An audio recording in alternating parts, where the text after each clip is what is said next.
we gather here today to celebrate the remarkable achievements of our graduates, let us begin this momentous occasion with the lighting of the lamp. It is not just a ritual, it is a profound gesture that signifies the dispelling of darkness and the lighting of the flame of knowledge. As we light the lamp, may it illuminate our path and guide us toward a future filled with promise and purpose. To lead us in this sacred ceremony, I now invite the dignitaries on the dais to come forward for lighting of the lamp.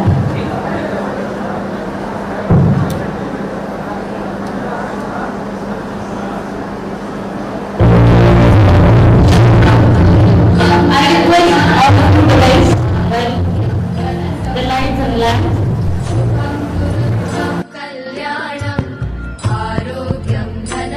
Let us pray for the harmony. Let us pray for the smooth sailing of this Convocation Day.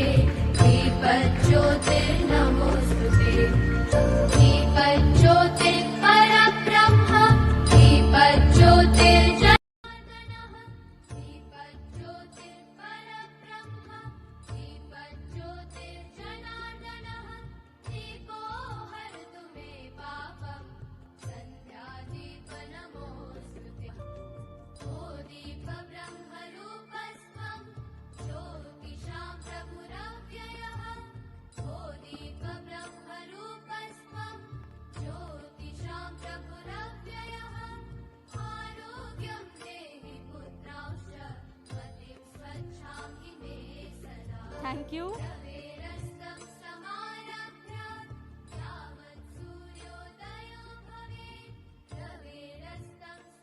Thank you to all the dignitaries for gracing this occasion through lighting this lamp. Thank you.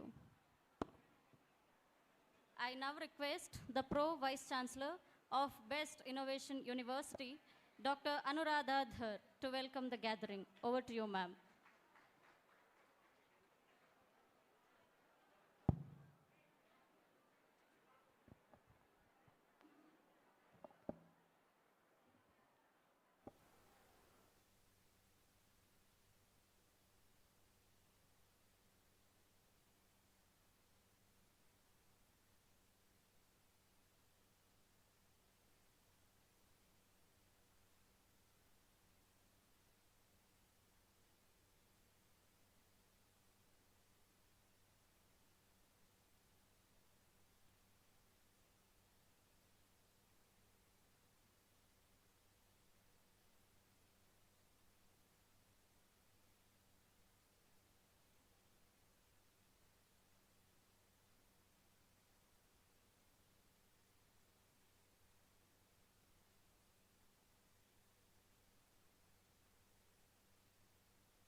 Today, we are celebrating the remarkable achievements of our graduates and acknowledge their hard work, dedication, and perseverance that have brought them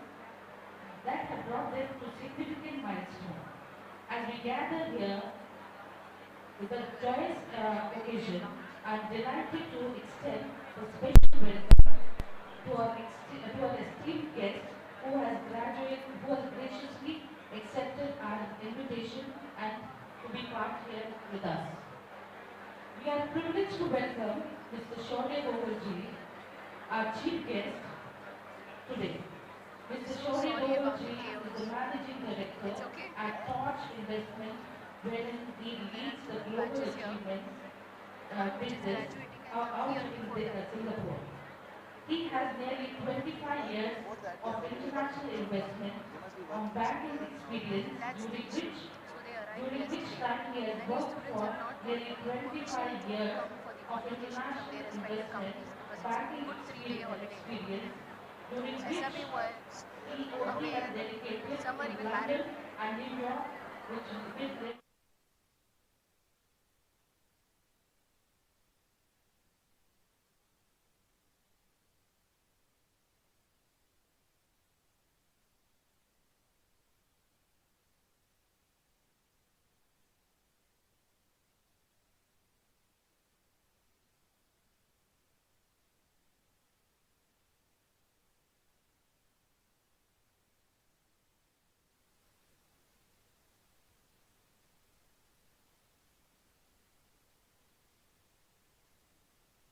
He is the recipient of Udyog Ratna Award in 2012 for his contribution to the growth of Indian power sector.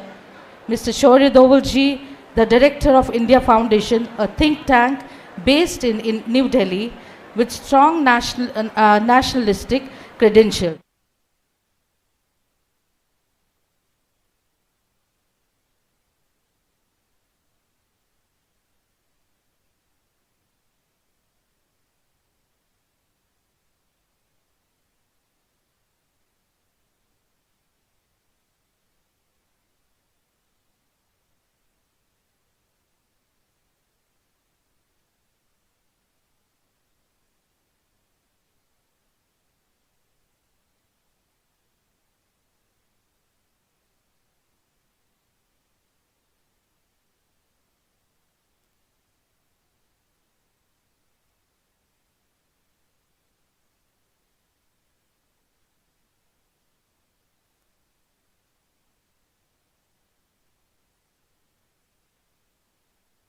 And Science in 2024. We are honored by your presence, sir. We also deeply honor, we are also deeply honored to have a keynote address from Professor Ashutosh Sharma in his absentia. Professor Ashutosh Sharma is the president of Indian National Science Academy and Institute Chairperson of Indian Institute of Technology Kanpur, is a distinguished academician and researcher. His contribution to the field is nanotechnology, material science, and engineering are exemplary. Professor Sharma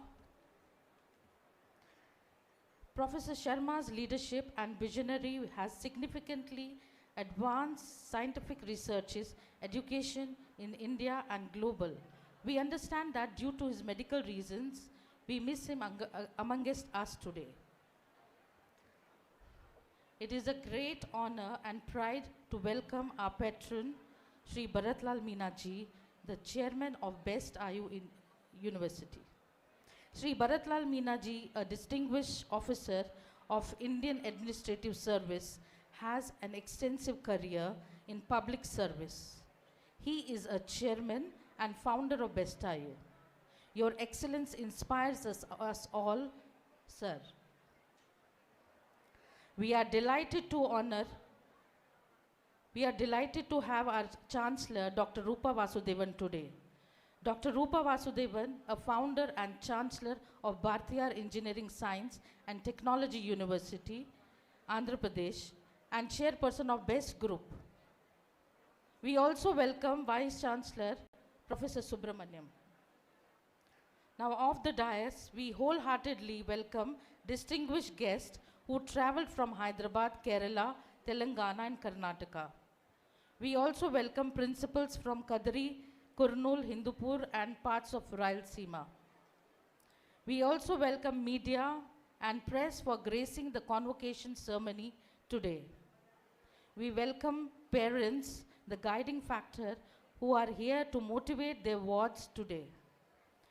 We welcome their faculty, students, and all non-academic staff also. As we celebrate achievements of our graduates today, we are inspired by the presence of such distinguished leaders and visionaries here. Thank you.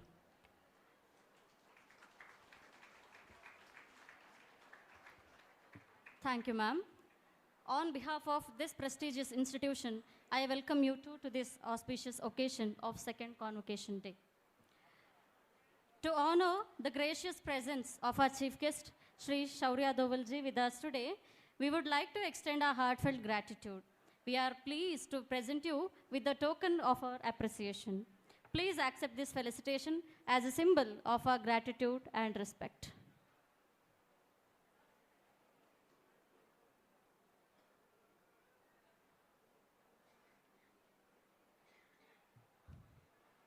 Let us applaud with a huge rounds of claps on this special moment.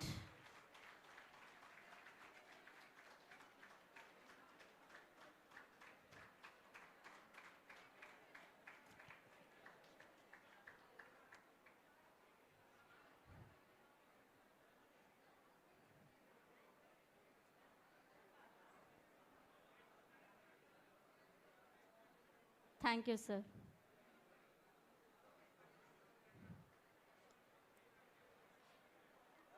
I now request our Vice Chancellor, Professor P. Subramania Yadapadithaya, to present the annual report of Best Innovation University for the academic year 2023-24. Namaskar. Very good morning to all of you. Esteemed Chief Guest Sri Shaurya Dovalji, Honorable Chancellor Dr. Rupa Vasudevan Madam, our patron, Honorable Chairman and Founder of BESTIU, Sri Bharatlal Meenaji, Deans, Registrar, Controller of Examination, Finance Officer, learned faculty members and support staff, degree recipients and their proud parents and guardians, special invitees, friends from media, ladies and gentlemen. I deem it my proud privilege to place before you the annual report of Bharathiya Engineering, Science, Technology, Innovation University, BESTIU for the year 2023-24 on this occasion of second annual convocation. BESTIU, a state private university, was established in 2018 by the Act 2016 Government of Andhra Pradesh, which is spread over 150 acres. Best Innovation University is an innovation university with the statewide commitment and responsibilities, is the most comprehensive, dynamic, multidisciplinary and most diversified institution of higher education. The logo of our institution, resembling triangular pyramid shape with 4 sloping sides and resting in a square base, signifies source of unlimited knowledge. It also signifies growth, power of the tip of a pen that opens doors to unlimited opportunities. The 3 corners are 3 pillars of our philosophy that indicate knowledge base as to know, to value and to act. We are committed to be one of India's leading universities conforming to global standards with an accredited repute for excellence in research and teaching, while strongly being rooted to our value system. We have over 1,800 students at our campus studying bachelor's, master's and PhD in transdisciplinary areas, and about 600 plus students in our online programs. Our academic programs are designed, developed and delivered in tune with our vision, mission and core values of innovation and collaboration, global and diverse, integrity and respect, quality and passion. All our programs are National Education Policy 2020 compliant and guided by the dictum of nation first, character must. We identify and define graduate attributes, list out course specific and program specific outcomes, then match the delivery of these outcomes through course mapping, and a mechanism is in place to ensure the actual attainment of program outcomes at the end of the program to arrive at the graduate profile of students. At the university, we strongly believe in imparting and assimilating domain-specific application-oriented knowledge, demonstrating positive mental attitude, acquiring relevant and requisite skill mix, cultivating constructive and progressive learning habits, and behaving in ethically sound and socially responsible manner.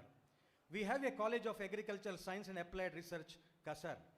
The prominent academic programs are 4 years undergraduate BSc Honors Agriculture, BSc Honors Horticulture, and BSc Honors Forestry. In addition to these, 2 years postgraduate programs include MSc Agriculture, MSc Horticulture, and MSc Forestry. As far as doctoral research is concerned, BESTIU offers 3 years research program leading to PhD degree. Under School of Engineering and Applied Technology, SEET, we offer 4 years undergraduate programs of BTech Computer Science Engineering, BTech Computer Science Engineering Artificial Intelligence, BTech Computer Science Engineering Cyber Security, and BTech Computer Science Engineering Data Science. On the other hand, postgraduate programs of 2 years include MCA, MTech CSE, MTech Artificial Intelligence, MTech Cyber Security, and MTech Data Science. The other academic programs offered by BESTIU are BCom, BCom Forensic Accounting, BCom with training in ACCA High Flex, BBA Hospitality Management High Flex, Executive MBA High Flex, Masters in Hospitality Management, MBA, MBA Agriculture Business Management High Flex, MBA FinTech High Flex, 5 years integrated BA LLB program, allied medical courses, and Bachelor of Vocational courses. In collaboration with Queen Elizabeth II in Dubai, Best Innovation University has a prestigious collaboration for the Master of Hospitality Management program. Students will undergo 3 months of intensive training followed by internships starting in the 4th month, leading to eventual placement opportunities. CASER's ongoing research projects include millets research, vermicomposting initiatives, efficacy of plant growth regulators on marigold, microbial effect in sugarcane fields, medicinal plants block, areca nut and cashew crop research, pomegranate bacterial blight, fruit and vegetable crops, animal husbandry and goshala, leafy vegetable and cow pea experimental units, food processing and bakery unit and jackfruit research. We also encourage our students to earn academic credits by successfully completing the massive open online courses through the Swayam platform. Through continuous pedagogical innovations and a very vibrant innovative ecosystem, BESTIU stands out in the crowd. Our innovative pedagogical initiatives include knowledge circles, outdoor learning centers, wall of kindness, reflective learning methodologies, experience sharing sessions by alumni, flipped classroom, project-based learning, gamification, blended learning, experiential learning, adaptive learning, design thinking, peer teaching and learning, interdisciplinary learning, Socratic seminars. BESTIU had filed and been granted 20 Indian patents and 2 UK patents. Our faculty members published 90 research papers in high impact journals, 6 books, and presented papers in 98 seminars and conferences. BESTIU firmly believes in the spirit of collaboration with industry and academic partners. The main objectives of this collaboration include bringing in the cutting-edge technologies from global industries, promoting the participation of private sectors such as MNCs, R&D organizations, seed production companies, chemicals and pesticides companies, fertilizers manufacturers and NGOs, etc., through extensive collaborations in research and extension activities, providing access to national and international journals to the students, faculty and research scholars for advanced and modern techniques, attracting the international students for their project work on rural social life in collaboration with the BESTIU, becoming a hub for cutting-edge research and collaboration with industry and academic bodies, excelling in integration of technical education research in the area of computer science and engineering with agriculture, and providing expert, proficient, and knowledgeable individuals with high enthusiasm to meet the societal challenges. As far as community outreach activities are concerned, we are making significant strides in community practice by effectively utilizing rural agricultural work experience (RAWE) and experiential learning program (ELP) initiatives.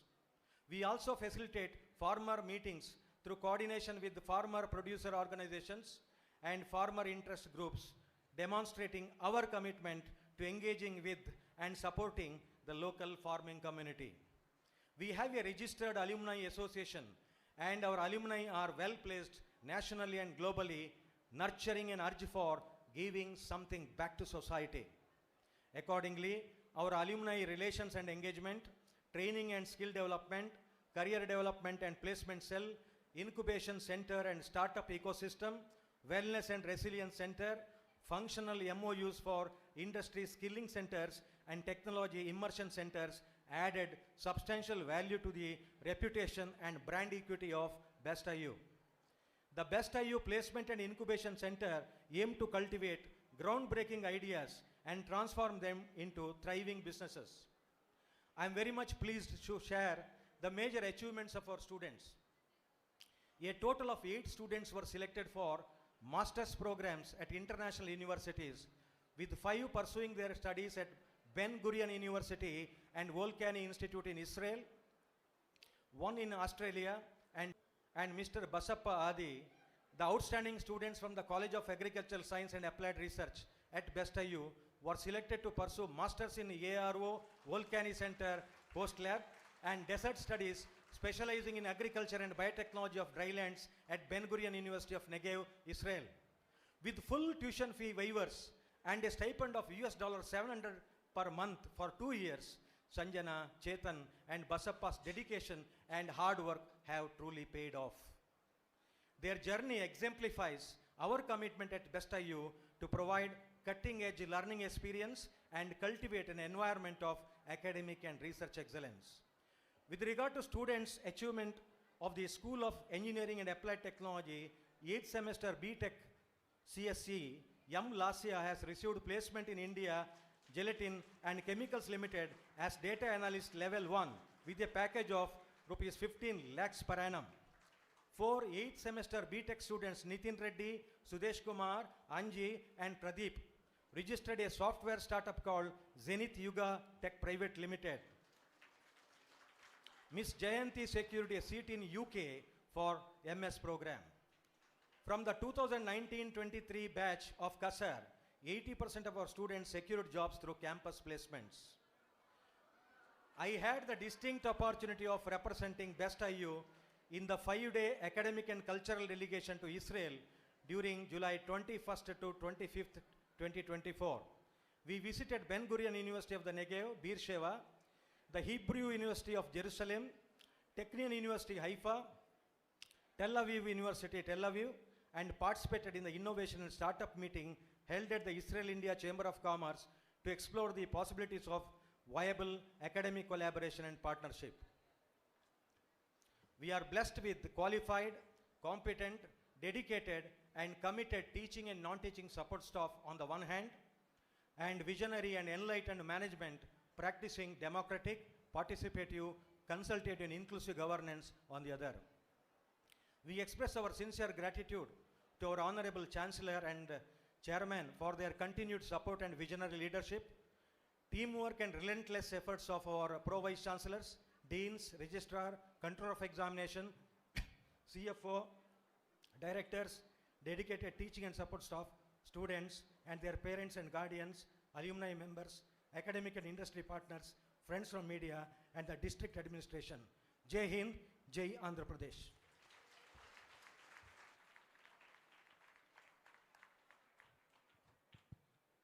Thank you, sir, for an insightful and comprehensive academic report that highlighted the remarkable achievements and progress of our institution. We are truly inspired by the milestones we have reached and the vision for the future that you have shared with us. Thank you. Today, we are privileged to have with us a distinguished guest, Professor Ashutosh Sharma ji. Although unable to join us in person, has graciously prepared a special video address for our graduates. I kindly request the technical team to display the video of keynote address on screen.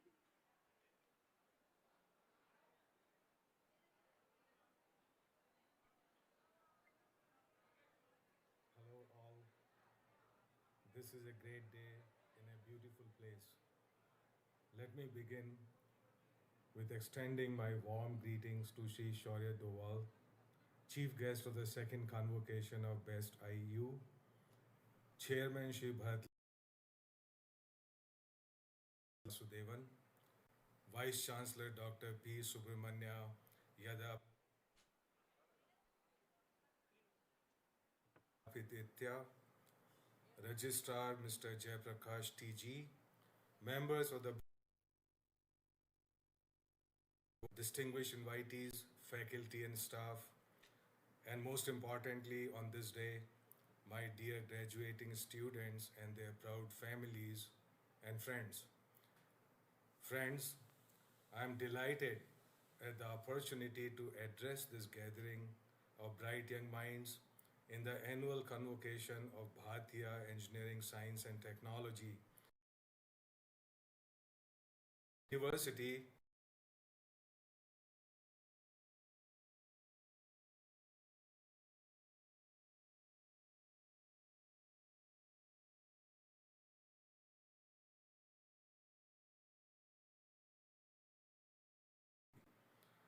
I have marveled at their commitment and deep minds in creating this excellent university with a huge potential. It is so commendable that in a very short time, BESTIU in campus, it delivering quality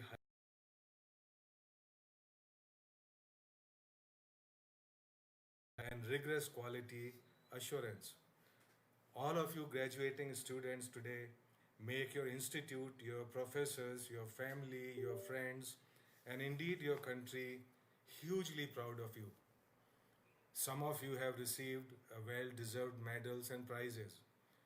But remember, no matter what your marks have been, what your grades have been, each one of you will contribute strongly to your profession, to your society, and to the nation. And no matter if you got a prize or did not, you will always be the shining stars in our hearts. I urge all of you to work towards achieving the vision of the Honorable Prime Minister in building a new India, an Atmanirbhar Bharat, which believes in Sabka Saath and Sabka Vikas. Our Prime Minister has given a call for an Atmanirbhar Bharat, a self-sufficient India which can effectively address its own needs by producing global quality products. In addition to cooperative science and technology, there are also deep cultural, behavioral, and societal aspects to Atmanirbharta. We cannot have Atmanirbharta without some of these cultural aspects, which are Atmavishwas, self confidence, Atma Samman, self respect, and also respecting others, and Atma Chintan, introspection, rather than chinta or worry all the time. Friends, there is one life lesson above all that I would like to share with you today. It is this: while our decisions and failures are our own, we must never do the mistake to think of our successes to be entirely our own. Today is a good occasion to acknowledge this fact. Let us remember our sincere gratitude to our parents, to society, to family, to co workers, to teachers and friends for the blessings that we receive today. If we don't know how to thank properly, our debts will remain forever. I am happy to learn that university today is graduating 242 graduates in agriculture and forestry, and also serving the needs of our society very strongly with around 150 students with a rural background. This fulfills the main purpose of setting up of BESTIU to produce quality scientific human resources, producing new opportunities for our rural society. That is where India lives. It is in agriculture and in rural areas is where our real India, real Bharat and its economy lives and thrives. I'm also delighted to note that the university has rapidly incorporated the traits of the best universities. These are academic excellence, research and innovation, entrepreneurship and industry collaboration, social impact, and global outlook. Friends, the strong teaching and research components of university seed our students with the ideas and the confidence to pursue innovation and entrepreneurship. It has never been a better time for science led startups. Admittedly, for such to happen, faculty also has to create a cultural and behavioral space which encourages the students. Friends, let's quickly look at the bigger picture of life beyond the graduation as you step into the world out there. The role of higher education is not only to cultivate intellect, but also to ignite the imagination, creativity, passion, and risk taking. It has to create practitioners, not just academics, transfer values and not just information, and prepare you for a career and not just a job. You are fortunate to have studied in a university which provides a broad based and relevant educational experience, making all of this is possible.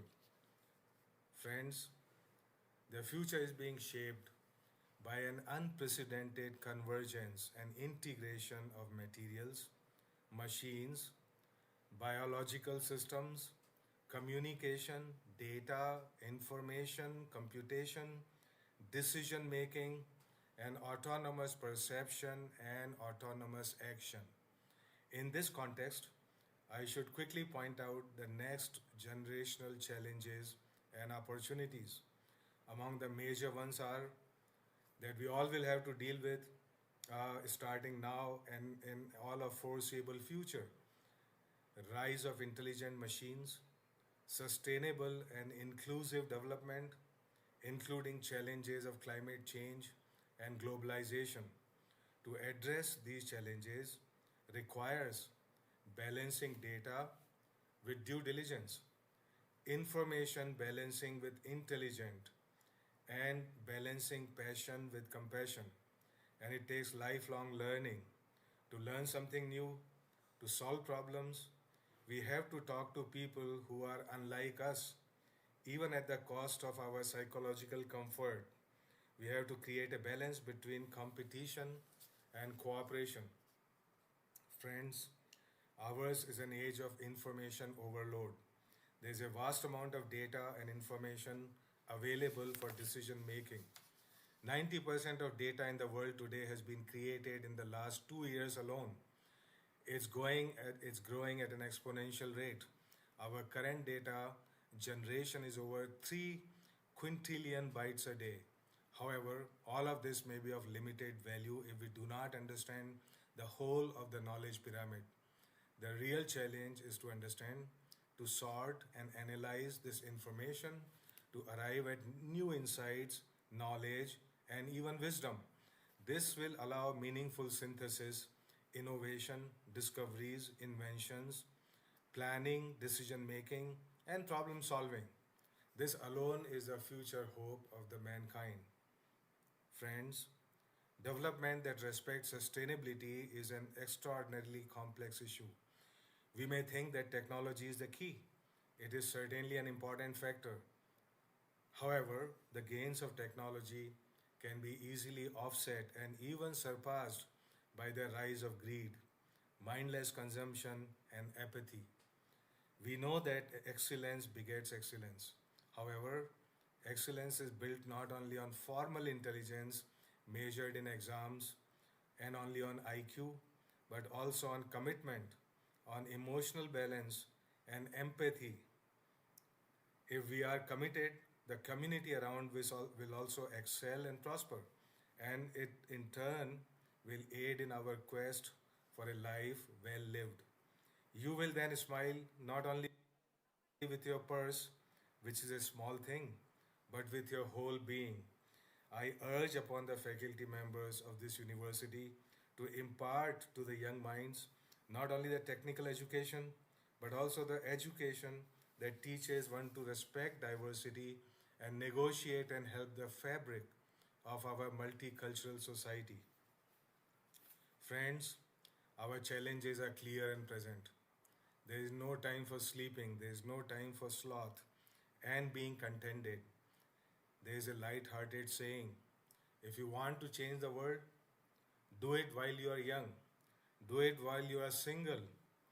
Because once married, you may not even be able to change the TV channel. Lose the energy vampires, friends and associates who suck the energy out by their negativity and doomsday scenarios. Connect with the best of people who believe that we can, that we will do it, we can do it, and we will achieve and we will arrive. Friends, ours is an extraordinarily complex and diverse society. The best of global products and technologies may not always address our inclusive and sustainable needs in agriculture and forestry.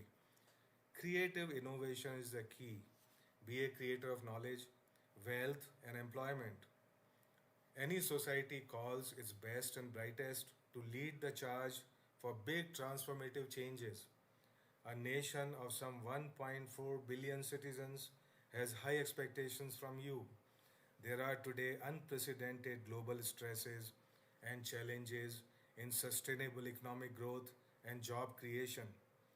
But there are also opportunities for technology led transformative changes in the sectors such as improved crops and soil, food processing, energy, water management, environment, transport, climate, manufacturing, artificial intelligence and applications, communication, computing, and hygiene and health.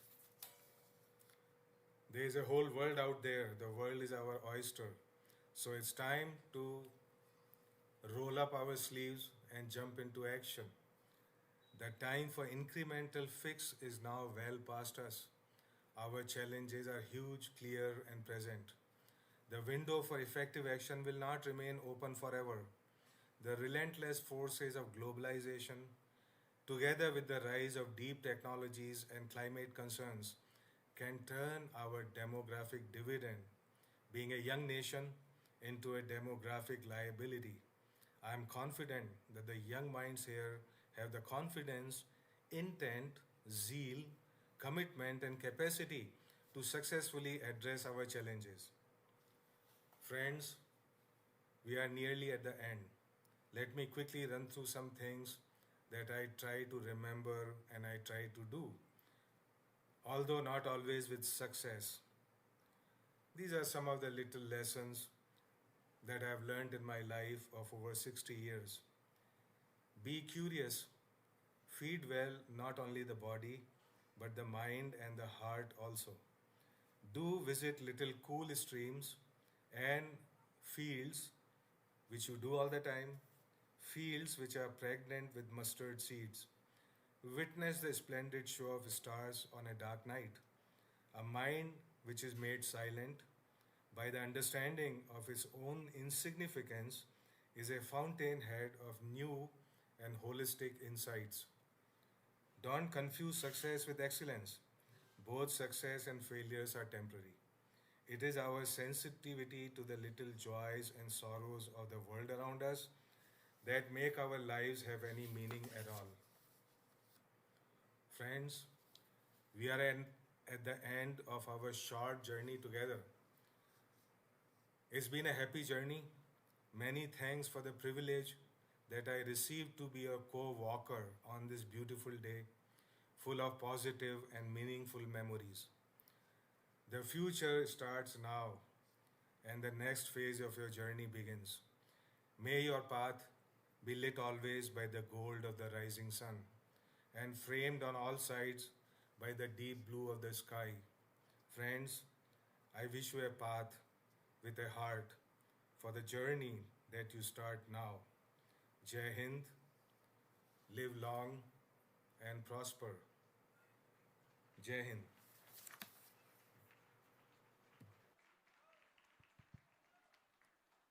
Thank you.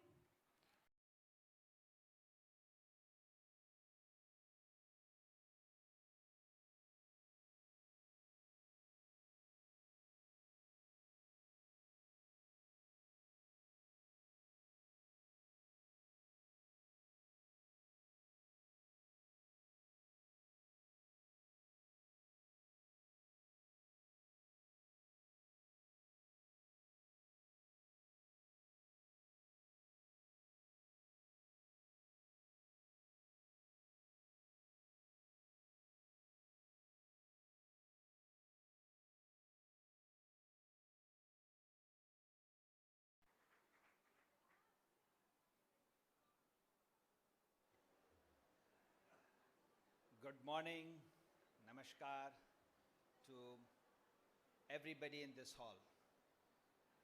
My gratitude to the leadership and management of this university for having me here. My gratitude for the young faces that I see in the audience for spending your day with me and giving me a chance to speak with you. Every time when I come to events like this, I'm reminded of my own journey, maybe 25 years ago when I stepped out of university and was looking at life both with hope, enthusiasm, and fear. fear and uncertainty of what life will hold for me in the future.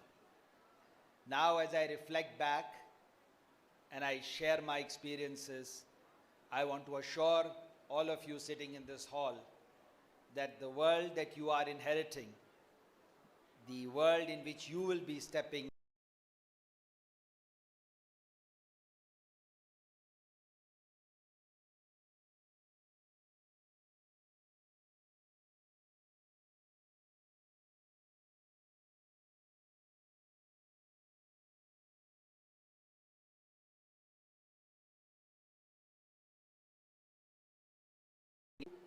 about his experiences in life and some lessons for you.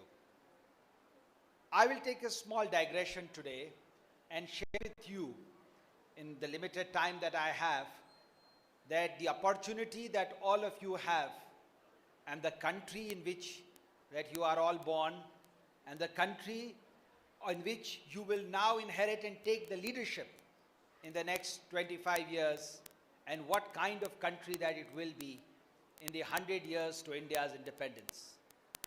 You know, we are today sitting at a very interesting time. We are out 75 years into our history and we are looking at 2047, which will be 100 years of our independence. Most of you are in your early 20s. And by the time these 25 years happen, you will be somewhere in your late 40s and 50s and will be most likely in command and control of this country. So what will be the country that you will inherit? And what is the country that we are working towards today? And the country that you will be part of? And therefore, the responsibility that you hold in guiding this great country to its great, glorious future. And I will cover this in 2 or 3 angles in the time that I have and give you a little bit of a perspective of history as well as the future. Let me start with the social angle. You know, most of you probably don't know that for the longest time in our history, we were never a country. We were a civilization. And only in 1947, 560 principalities came together under the Constitution of India to become the Republic of India. Today, this country has a population of 140 crores. We are now one of the largest countries in the world. And in these 560 principalities that were there before this became a republic, were never woven into a nation. For the longest time, we were a colony first with the various Muslim empires from different parts of Central Asia, culminating with the great Mughal Empire, and then we were taken over by the British. So over 1,000 years of colonization from external forces, we were never woven into a nation until 1947. And in the last 75 years, the leadership of this country, taking its desperate people from Kanyakumari in the south, to Kashmir in the north, to Dwarka in the west, to the northeast in the east, people of different ethnicities, different religions, different races, different castes have been woven into a common nation that today we stand united as one country. And this is something not to be taken for granted. There is no record in human history of such a big, large country being woven into people, being woven into a nation. As a matter of fact, when India became independent, Churchill, who was then the Prime Minister of the United Kingdom and a great war hero, used to say that India is as much of a country as the equator. And after the British leave, India will break up into many, many countries. And many countries around us have broken into nations, could not survive and manage their independence. Our neighbor in the west, Pakistan, broke up into 2 countries. Our small neighbors like Sri Lanka and Bangladesh, etc., have so much of external strife and internal strife. And of course, all of Africa is full of countries that could never consolidate their gains. But India today has consolidated itself into a large country of a nation state. And today there is no risk that India will has any security threat or of any threat of being broken into small countries. And that has allowed us to give us a nation that we all can be very proud of. So that's one aspect on the social angle. Secondly, we have assumed a global leadership of the world that was never there earlier in our history. As I said, for 1,000 years, we were slaves. And as slaves, we had no global standing. But in the last 75 years, we have slowly been able to claw our way back from being slaves to now being global leaders. Today, we are part of the G20, which is the 20 most prosperous countries in the world, and which effectively control 80% of the world's global order. And we are also technically already a part of the G7. We are now the 4th largest economy in the world, and we are effectively the G7 country. The whole world, the top 7, or then you saw the G20 celebrations last year, cannot move without us. We are the in the world of today, there are only 3 guarantors of global security: the United States, China, and India. From the Gulf of Hormuz in the Arabian Sea to the Strait of Malacca in the Indian Ocean, India is the net guarantor of global security. We have a standing army of 1.4 million. We are a nuclear power. We have the ability to stop wars when our citizens are affected. And no matter where an Indian is, today we have the capacity to be able to take out Indians from every threat in the world that may emanate.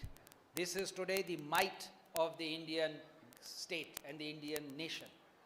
Our Indian passport today carries the ability of a security of 140 crore people standing behind that citizen of India. So India is no longer an ordinary country.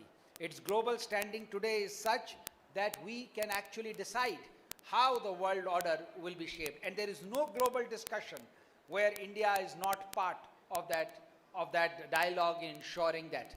And this will again reflect in your lives. In the next 25 years, as you come and travel and build your businesses, your jobs, your families, you will find India's global standing and India's global respect go up, which will effectively translate into respect for each and every one of you and your families. And finally, our economic growth. And I think this is something all the young people should be really concerned with, because India's economic growth has been a miracle that not many people have actually, will probably appreciate of this generation, but it is a miracle that the world actually sees.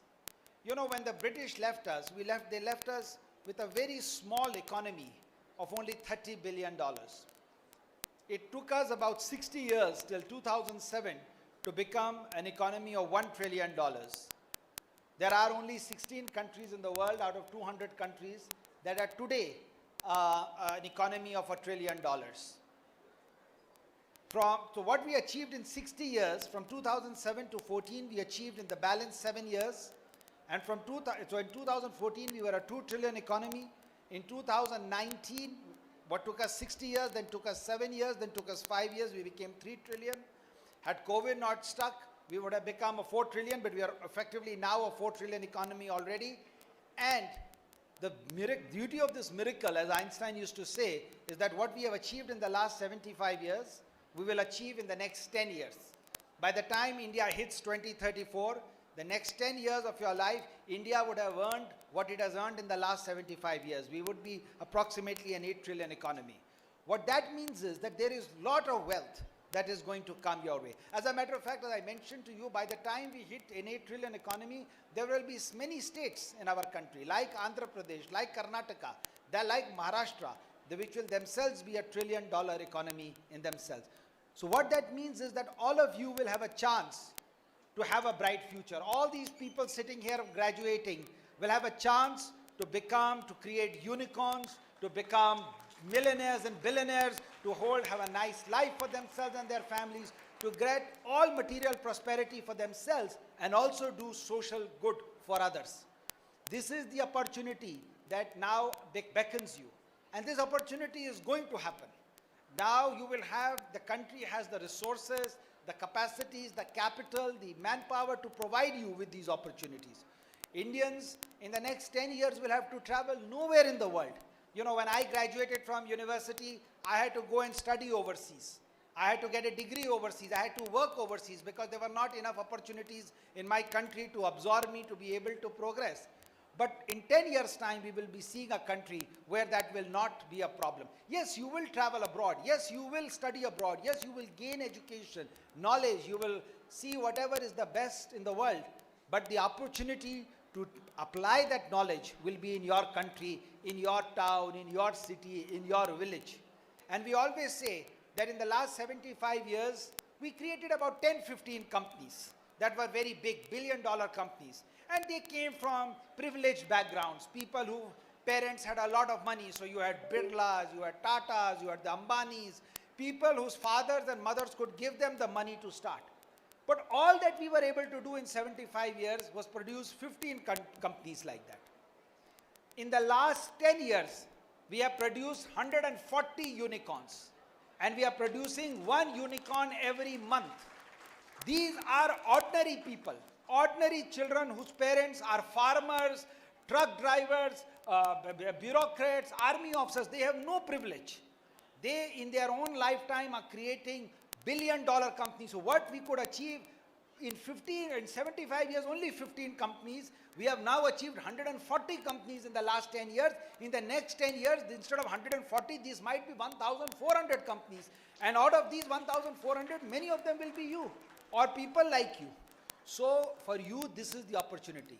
This is the opportunity not to crave, not to complain, but to seize this opportunity and create for yourself illustrious career. And no matter what profession you are in, what degree you have, you want to do it in agriculture, you will have an opportunity to do it in agriculture. You want to do it in seeds, pesticides, chemicals, artificial intelligence, retail, technology, you name it. This opportunity is there because when a ship rises, it takes with it all its people. And I said, India in itself is jumping from a 4 trillion to an 8 trillion economy. And therefore, today you will not be job seekers, but you will be job givers. People from different parts of the world. Your competition, your graduates graduating from foreign universities will be coming to you to seek opportunities. And you will be able to do that in your own villages and towns and cities. So this is an opportunity, as Professor Ashutosh said, that beckons you. India is growing politically, India is growing socially, India is growing economically. All these opportunities are here for you to grab. Now the challenge that you will have is that will you be able to rise to this occasion? Will you be able to have the energy, the drive, the enthusiasm to be able to take control of your lives and transform your lives for a better future?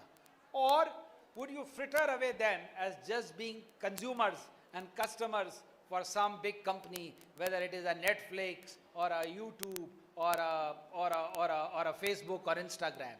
Will India be able to take this bracket of 50% of its workforce, which is 25 years and less, and transform them for us to become a rich and prosperous country, where we can have the same things that you probably see on TV, etc., where the West. We could have the same prosperity, the same roads, the same food, the same nutrition, the same clothes, the same technology, and probably even better than what the world and the West has had. The West was able to achieve its material prosperity primarily because of 250 years of colonization that followed the Industrial Revolution. But we are now looking at 100 years of tech revolution that will not colonize the earth, but will colonize the entire space and galaxy.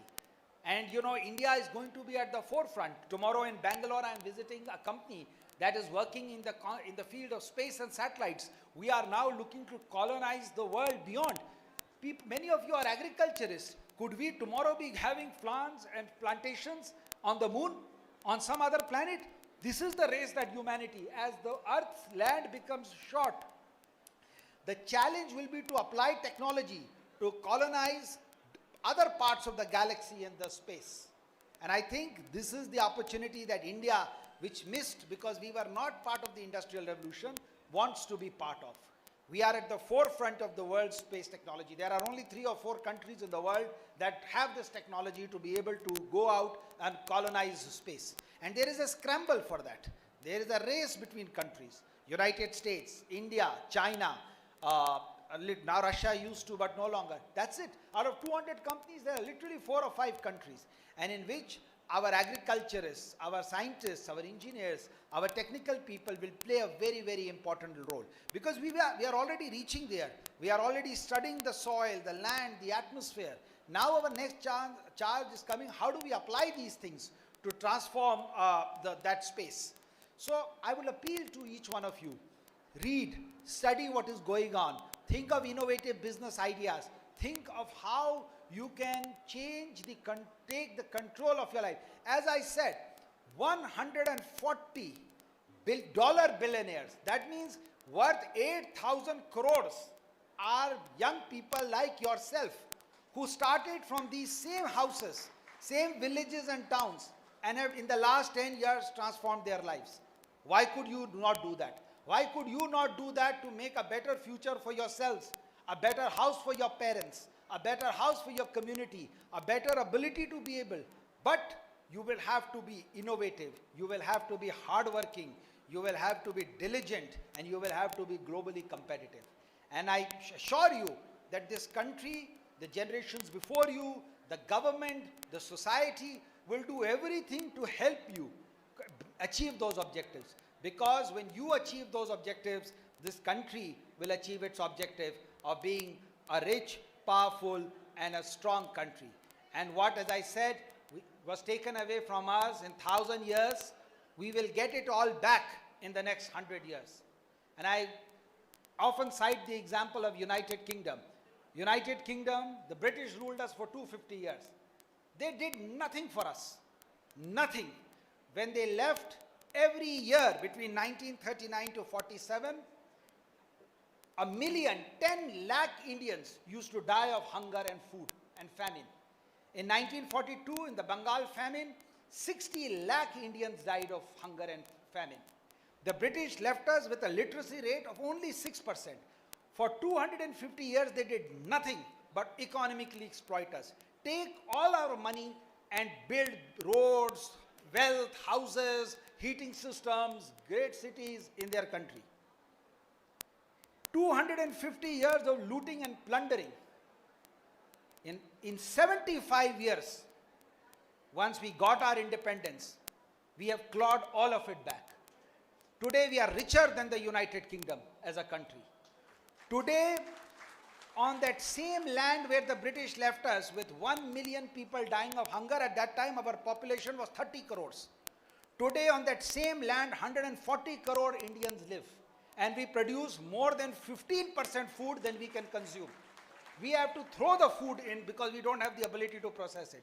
Today, where they left us with 6% literacy rate, we have approximately educated 75% of our population in 75 years. So 250 years of exploitation, and by the time we come to 100 years, we will have surpassed them in many ways. The same people who looted us, today 40% of their population eats from community kitchen. They cannot afford food. So this is the state of what happens when a country rises. And this is the opportunity for this country and its people. A lot of effort has gone behind by the earlier generations to bring you all here, to bring this country to this position. Many people have sacrificed their lives, their youth, and many people continue, including our Prime Minister today, to continue to work for the vision of what India will be, or what we call as Viksit Bharat, a developed India in 2047. But this journey of the next 25 years is in your hands. And India becomes great, India becomes rich, India becomes powerful when every Indian becomes great, when every Indian becomes rich, when every Indian becomes powerful. And it is my hope that all the young Indians sitting in this room, irrespective of their caste, color, creed, gender, religion, will work as true patriots in building a better life for themselves, for their families, for their communities, and for this great nation of ours. So wishing you all the best for a glorious future. Jai Hind.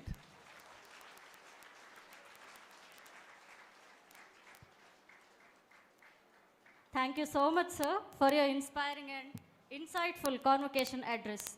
Your words have truly resonated with all of us here today and have added a special touch to this important celebration. Your vision on Vikasit Bharat, it is totally appreciated. And indeed, it was motivating and enlightening. Thank you so much. And it is my distinct honor.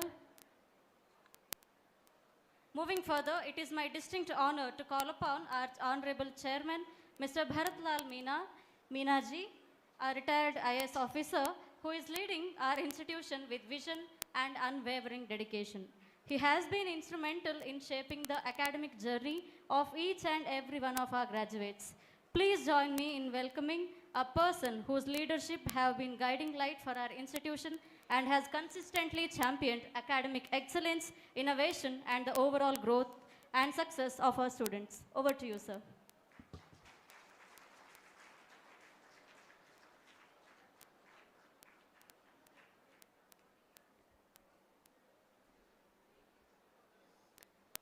Esteemed Chief Guest, Sri Surya Dovalji, my colleague and promoter of the university, Dr. Rupa Vasudevanji, Vice Chancellor Sri Subramanyamji, dear faculties, my dear parents, dear students, and all the members of this BESTIU family, and all the dignitaries and invitees who have come from far off places to join this celebration. Since we entered this hall, more than the voice of this side, I think we were hearing voice from the other side. We do not understand what you want to talk, for which you did not get time in the morning or other time. After this celebration also, you will have all the time to talk to you. This is the time in this function that you should hear the people who have come from far off places, who have recorded their message and want to tell you something, tell you the story of evolving country. Sri Ashutosh Sharma ji, who was to be here with us, unfortunately could not come because of his personal health reasons, but he made it a point to record a message and convey a message to you. Sri Surya Dovalji, he spoke so well and shared lots of statistics about our country, about the way we have evolved in last 75 years. Friends, this is a journey, and we are all part of the journey. We are all doing this journey and playing different roles. Your parents who are here would be proud that you are passing out from here. Many of you have got jobs, and many of you are creating jobs. Many of you have joined the incubation center. Many of you have formed companies and are running your own activities. This is what we see in a society. The new people come and join. The people who have learned, they pass out, and then they go in the real life situation, and then they make mark. Today, why the whole world is talking of India is because of its advantage of having younger population. The population which can lead the world, which can serve the world. That's the advantage we have. There are only 6 countries bigger than our country in terms of geographical area. But all those countries are not as productive as our country is. In our country, you go from Jammu Kashmir to Kanyakumari, every part of our country is fertile. Every part of our country has water. Every part of our country has resource. Every part of our country has educated people and good people, nice people. They may be speaking different languages, they may be celebrating different festivals, but they are all Indians. that spirit of Indianness is there throughout our civilization. Now today, even if we were ruled by other countries, as a country, this country survived, its culture survived, and today also it is flourishing. That's the beauty of this great nation. And you are part of this nation. You are going to be in the society. So we as university, as university promoters, we expect you to occupy leadership roles. You should become leaders. Those of you who have completed the education here, in whichever field you have chosen and whichever field you will undertake, our expectation and hope is that you should occupy leadership position. And to occupy leadership position, it will not come. You cannot impose your leadership position on anybody. It has to be, the qualities have to be imbibed in yourself. You have to make efforts. See, a saying goes that behind the success, there is only 1% inspiration. I have spoken many times on this podium. The inspiration helps only 1%. What is remaining 99%? 99% is perseveration. It is the hard work. It is the work you put in to achieve something. And without that 99%, the 1% will not have meaning. And this 1% is important because it gives direction to 99%. You may be doing any efforts without goal, without objective, without knowing what you are doing, that will not yield result. So these words of wisdom we have to take seriously from here, from this convocation. And in your journey, we wish you all the best. And our relationship will not end here that you are passed out. Our relationship as a family, BESTIU family, as your alma mater will always be there. You will always carry the flag of Best Innovation University. And education institutions, as we say, the temples of learning.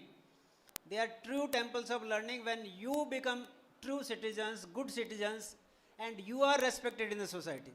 So we expect you to gain respect in the society. Your respect to you, to your parents, in your surroundings, will automatically bring respect to us. And we will have opportunity to serve the nation. How the university will serve the nation? We cannot go and serve ourselves.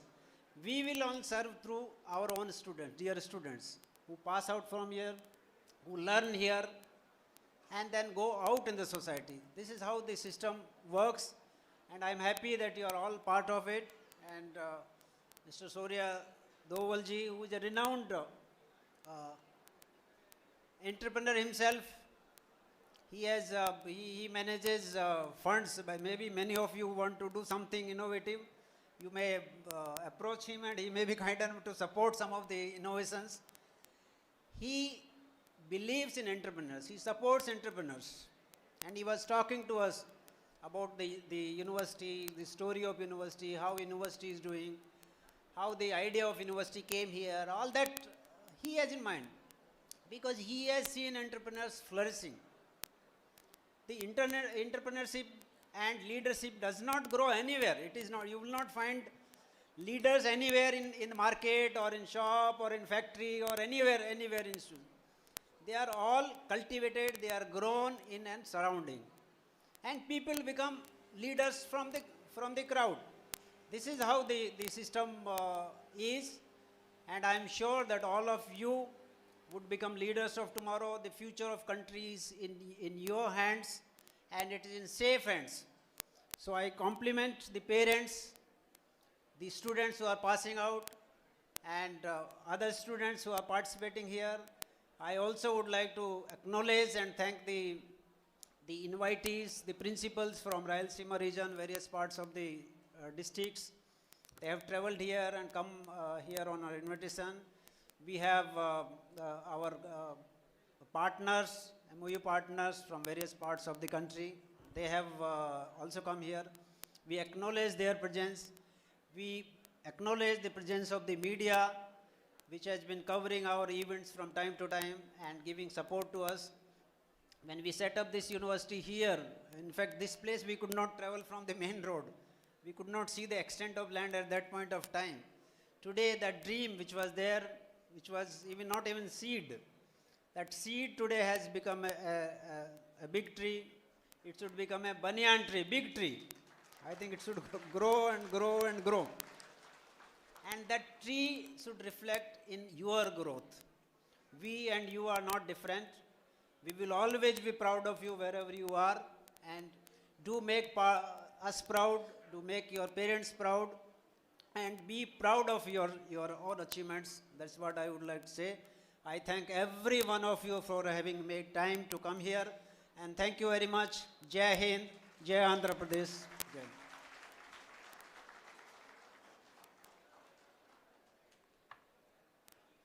Thank you, sir, for your inspiring and thought-provoking address.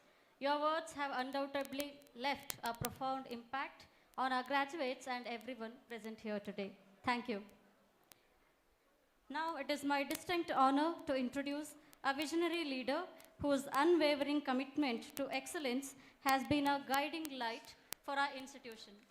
Our Honorable Chancellor, Dr. Rupa Vasudevan, has been instrumental in fostering an environment of growth, innovation, and academic achievement at Best Innovation University. Under her leadership, our institution is flourishing continuously, striving for greatness. On behalf of everyone gathered here, I request you to take over the presidential address, ma'am. Over to you, please.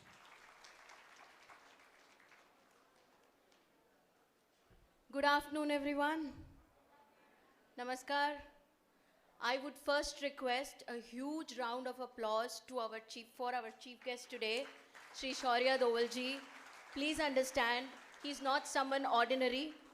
He's traveled over the world. He has achieved things we can only imagine, and he has come all the way to our university to inspire all of you in this special occasion. This goes to you, sir.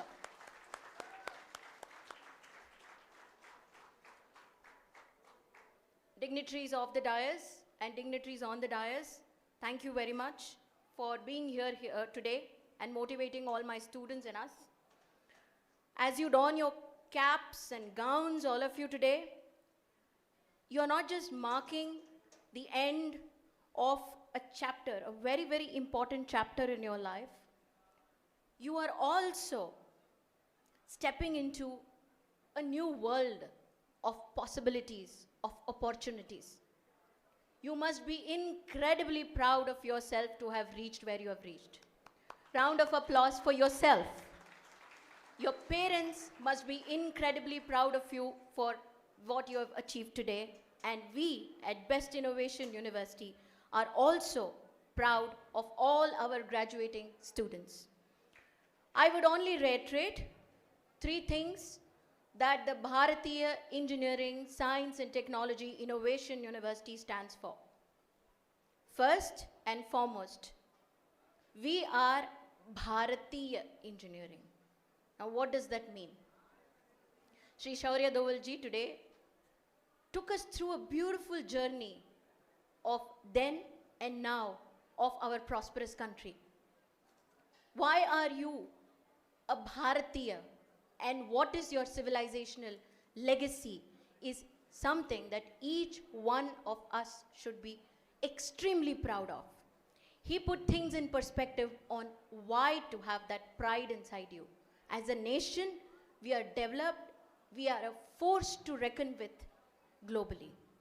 So, be always, always, always proud of the Bharatiyata, the Bharatiya Parampara, and your origins.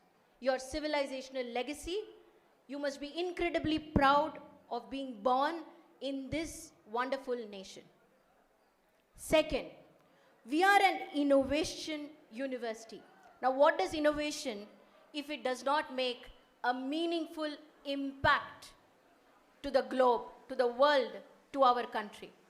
All of you here, we possess talents, right? I have talent, you have talent, we have skills that we have nurtured over a period of time. But does that construct your life? I do not think so.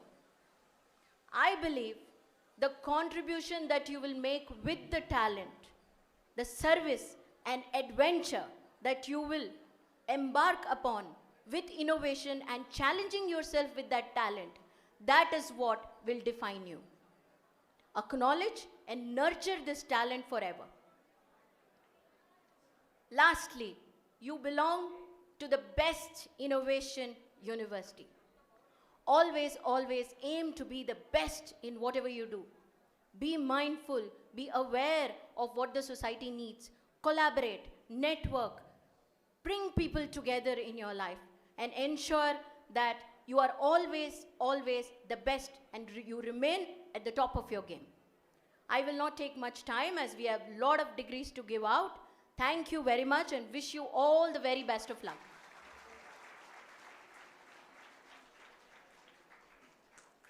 Thank you so much, ma'am, for your inspiring and thought-provoking address. We are deeply grateful for your presence, for the wisdom and encouragement you have shared with us today on this delightful occasion. Thank you. As we continue with today's festivities, we come to one of the most anticipated and significant moments of the ceremony, the awarding of degrees to our graduates. To honor and present these degrees, we are privileged to have with us our chief guest, Shri Shaurya Dovalji. It is with great respect and admiration that we request you to hand over the awards to our graduates. I request Dr. Ram Gopal, Dean Kasar, to take over the dais and announce the list of students being honored in today's prestigious occasion. Over to you.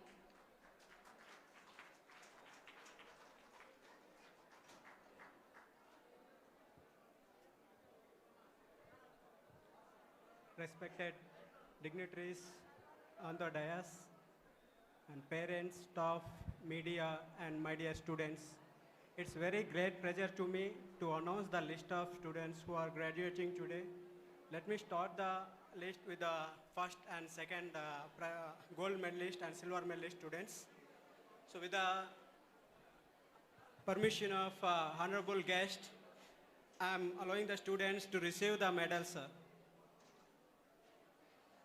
The first name is Kola Himabindu, first rank in agriculture. Welcome the Kola Himabindu onto the dais.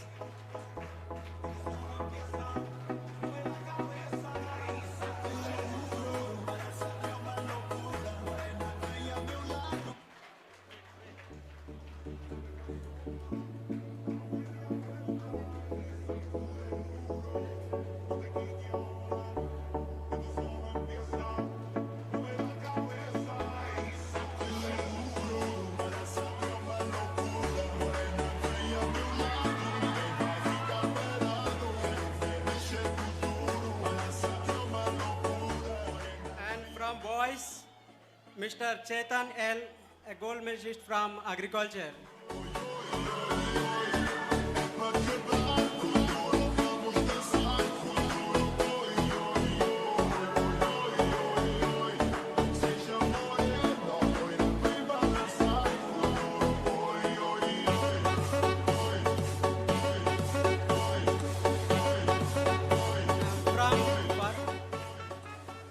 From forestry, the gold medalist is Miss Chandana S.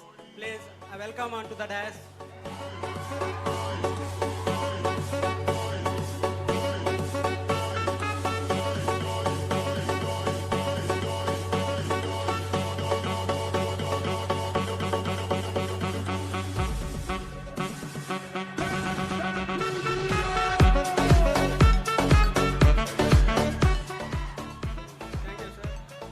Second rank, Mr. Amruta Varshini. Miss Amruta Varshini, please come onto the dais to receive your medal.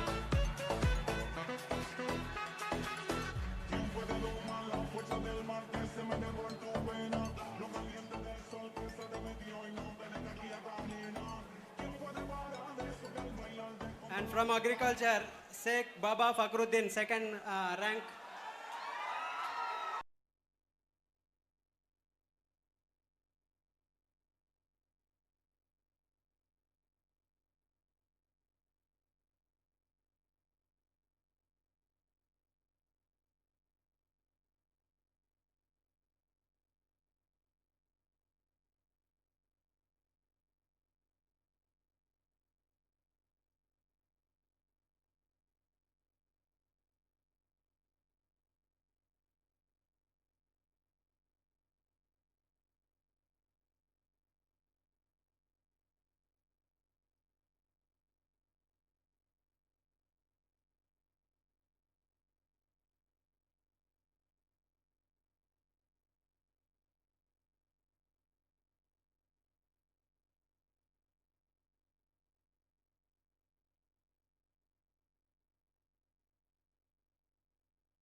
Anjali,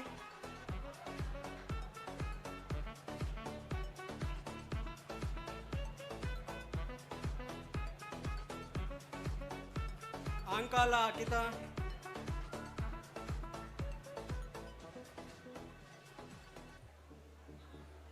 Anuhya,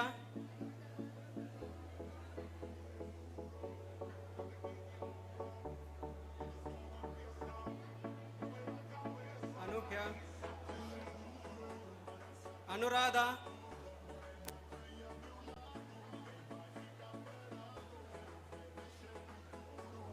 Gedda Anusha,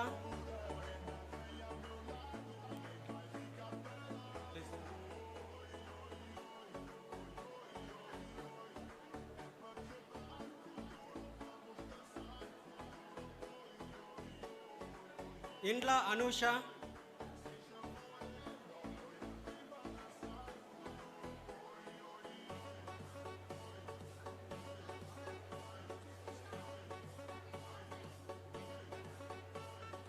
Aruna, G. Aruna,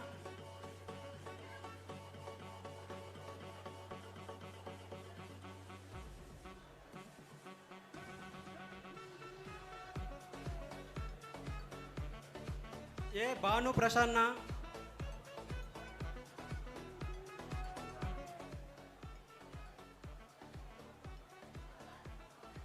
Palaturu Bhavana,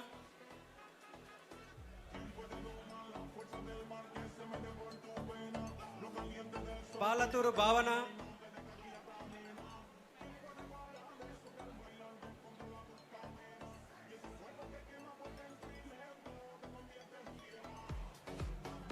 C.H. Bhavana,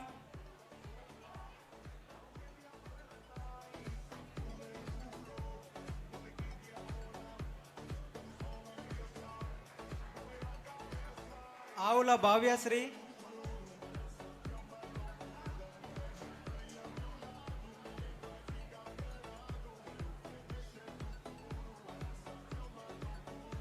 Chandrika,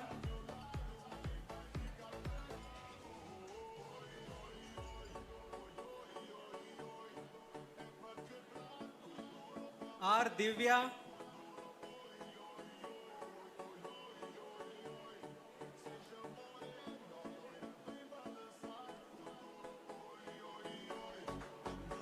Gayatri S.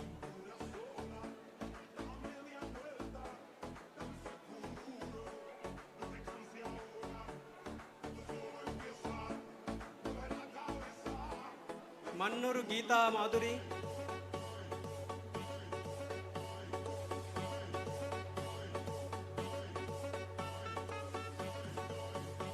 Mailarapu Gautami,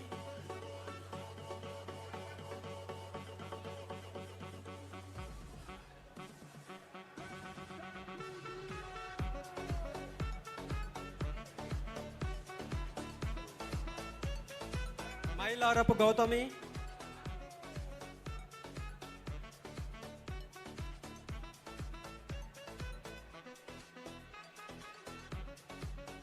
Dudekula Hamad B,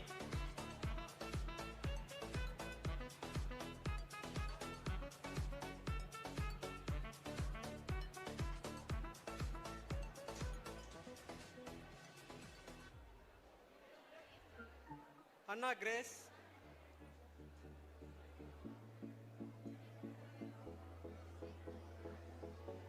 Hema Vinolia,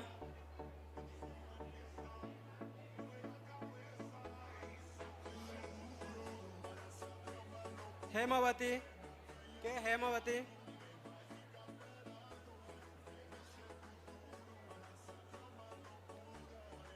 M. Hemavati,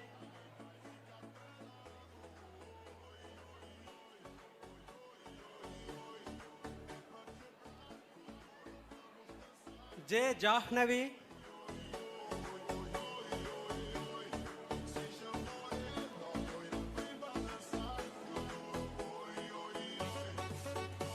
Aligiri Janani,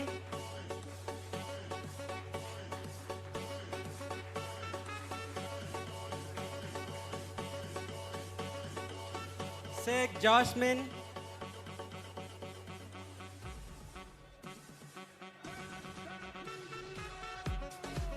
we Jashwanthi,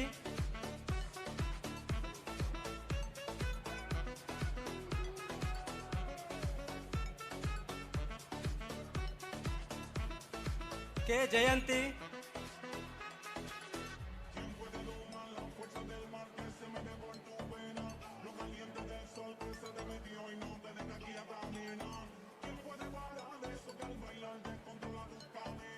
yes Jayasri,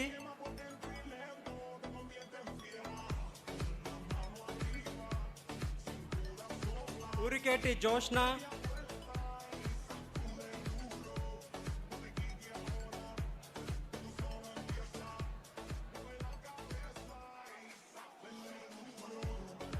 Uriketi Joshna,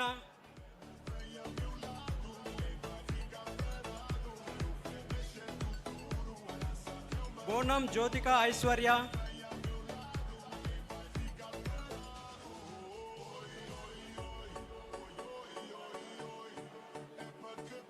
Bonam Jyothika Aishwarya,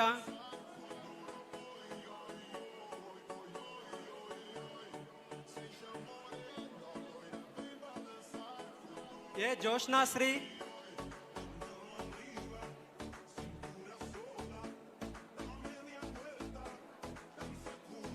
A జోష్నాశ్రీ,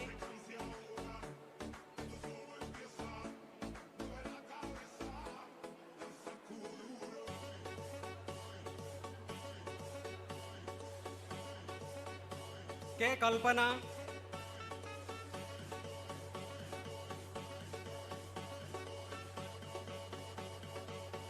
GM Kalpana,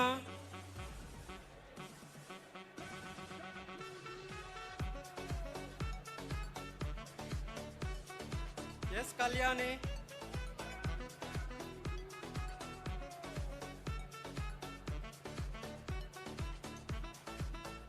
S Kalyani, Kavya,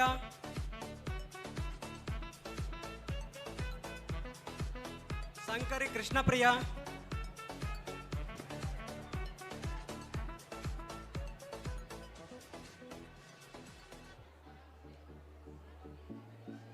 కందిపల్లి Kumari,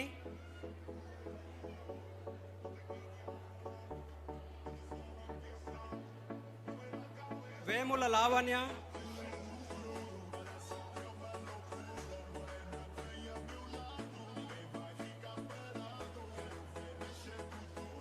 G Madhumitha,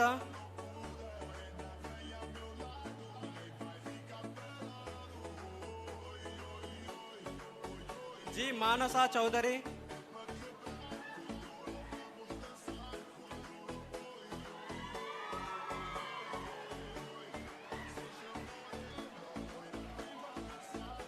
G Manasa Chowdary,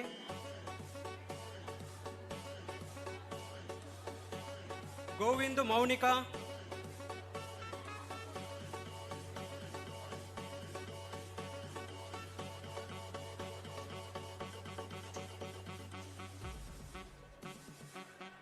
Mounika A,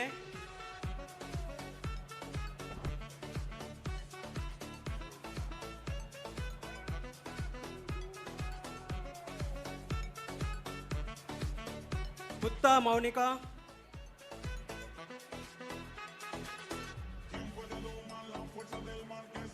Maitra VS,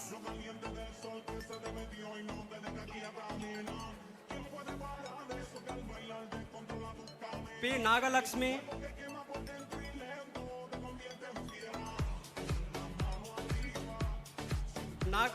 P Nagalakshmi,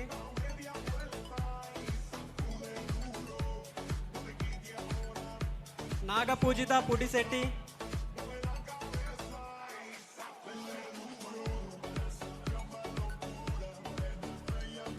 G Nandini,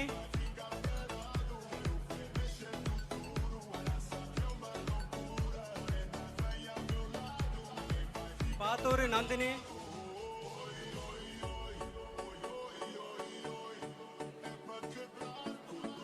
B Navyasri,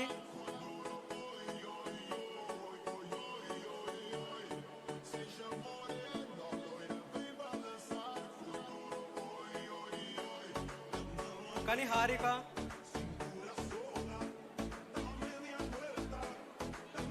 Nikita तलारे,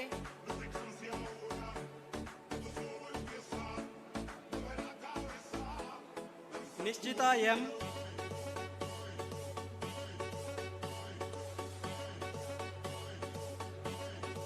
M Padmaja,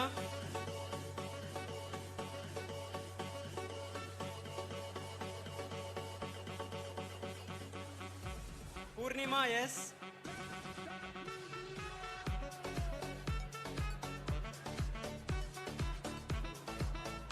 H Purnima,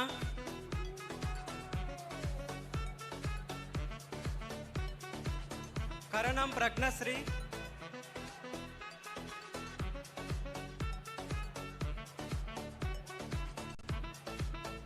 gola Pratyusha,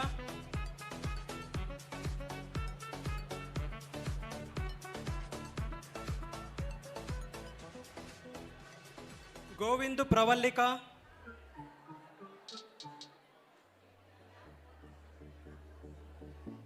B Praveena,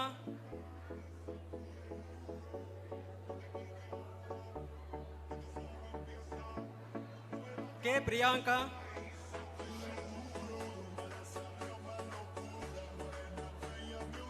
पोतिरेड्डी Pujita,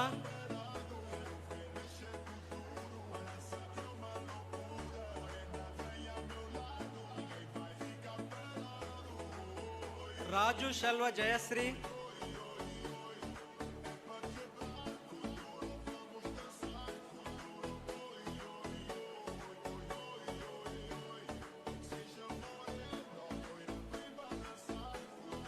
M सदाश्री,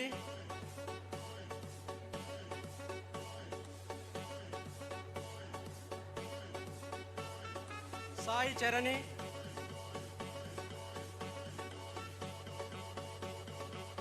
गुंडपु Sai Sandhya,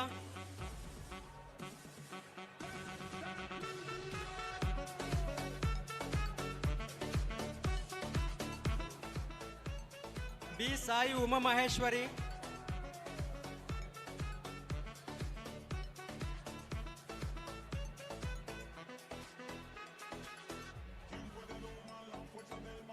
Shivrani D,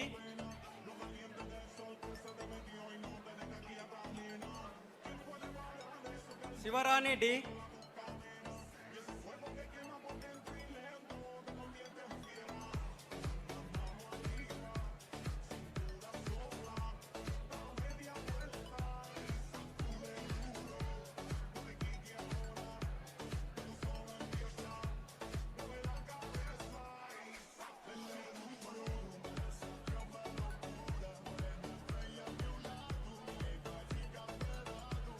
Sindhu Sri we,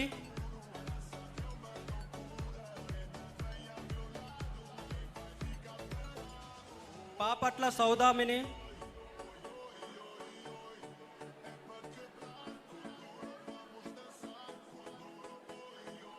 Saumya Goud पुड़ी,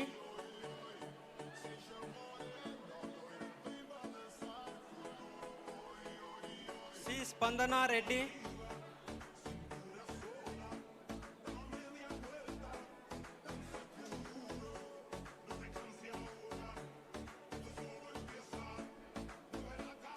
Spandana Reddy,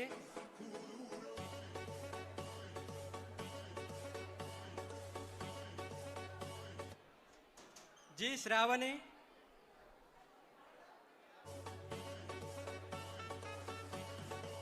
I'm requesting all please be seated. Please maintain silent. Please be silent.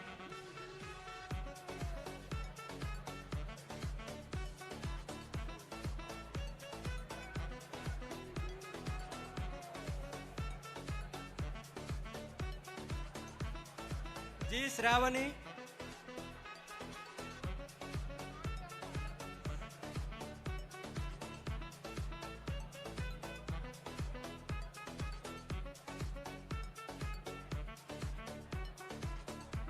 Shri Lakshmi Talari,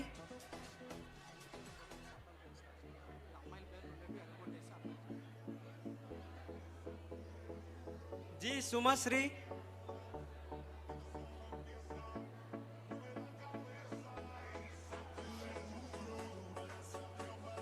Devarapu Sumitha,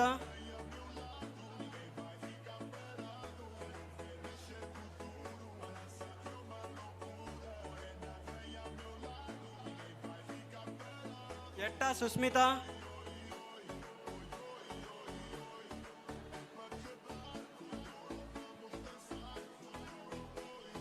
RD Swathi,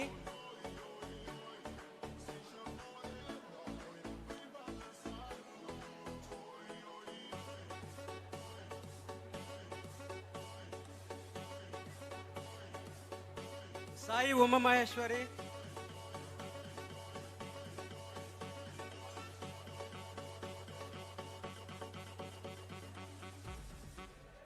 B Anirudh,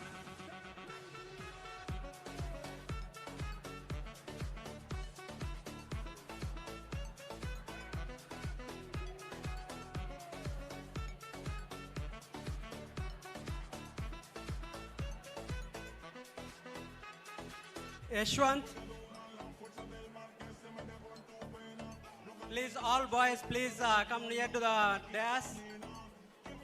All the graduates, please come near to the dais. Mahendra Reddy.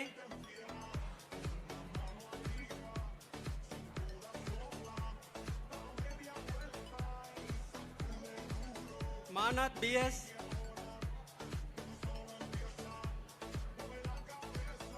Gangireddy Manideep.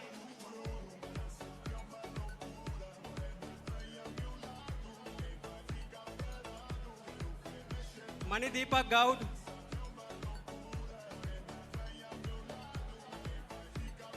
Sarfaraz Hussain. Sarfaraz Hussain Ali.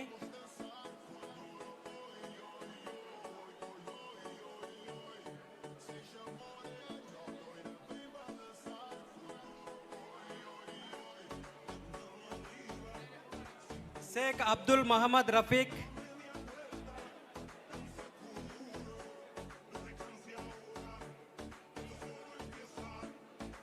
Ganta Mohan Sai.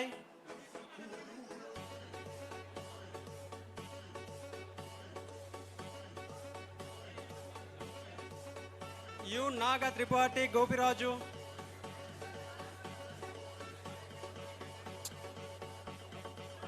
Please maintain silence. Meda Nikhil Tej.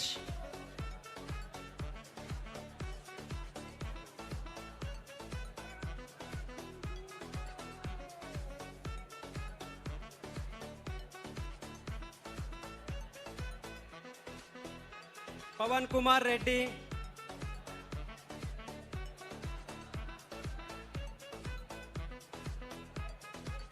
Pavan Kumar R.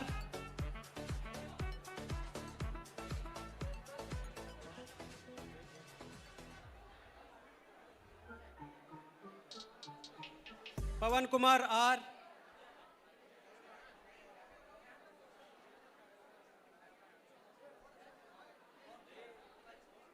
Prakash Raj.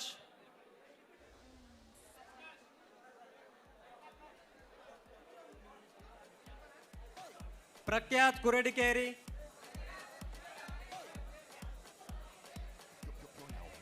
Tumati Praveen Kumar.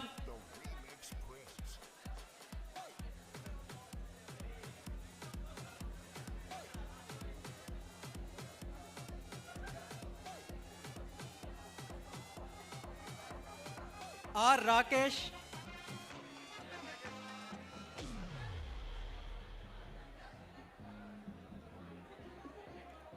Konduru Rakesh.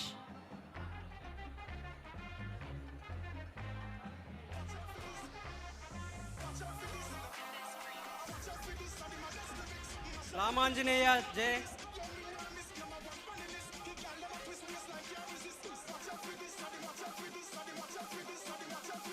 Chebrolu Raviteja.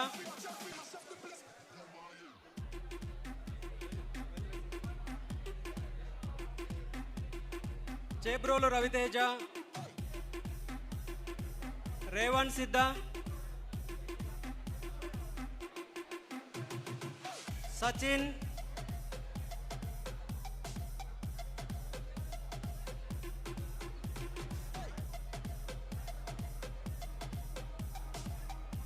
HM Sagar,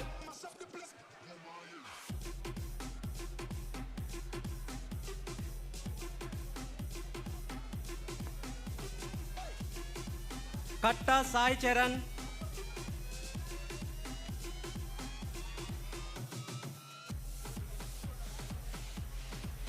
Sai Kumar,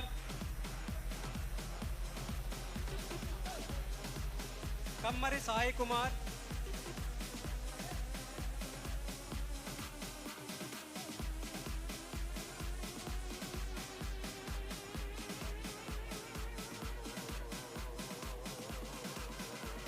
Meruva Sainath Reddy,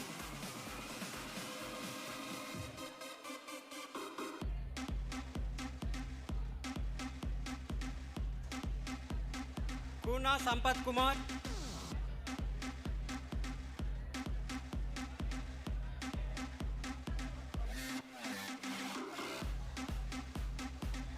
Neerukattu Sandeep,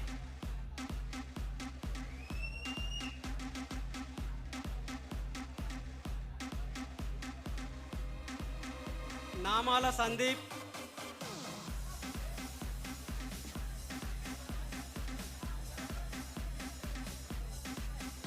Vadde Sivaramaraju,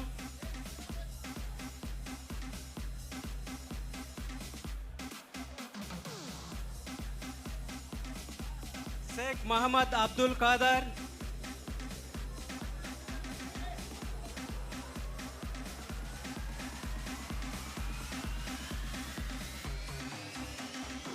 Gutigunta Sivakumar,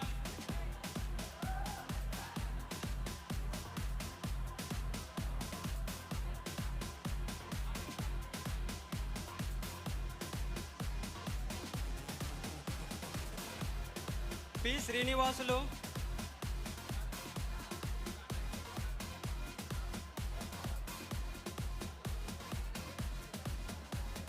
M. Suresh Kumar,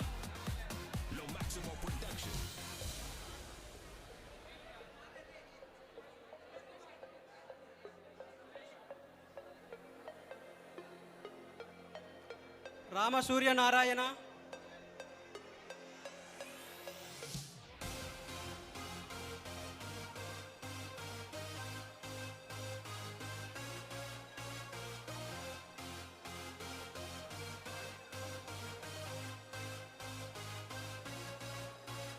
Tummala Sahet,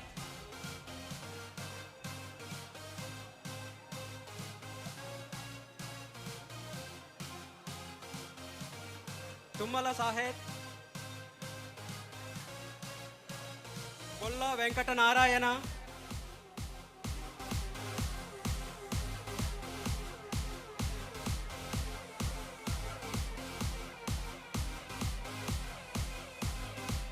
Gudipati Venkata Ramareddy,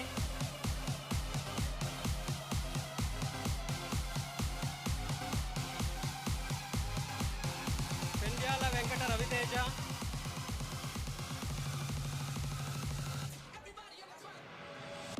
Pendyala Venkata Raviteja,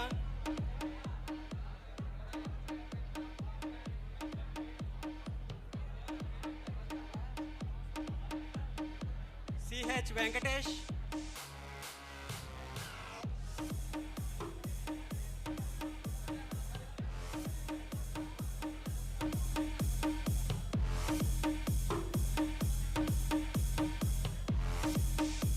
M. Venkateshwarlu,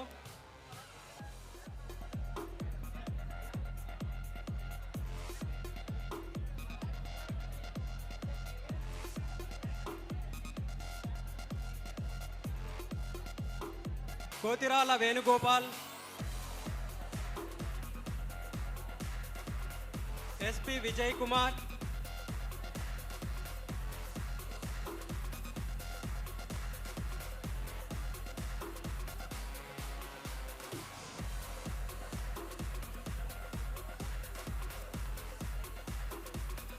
SP Vijay Kumar,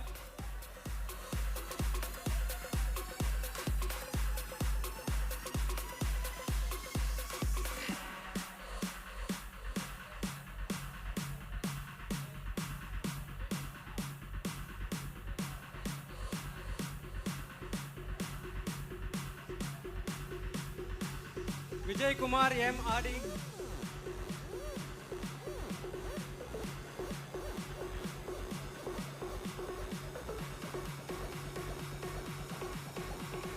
Uyala Vinay Kumar.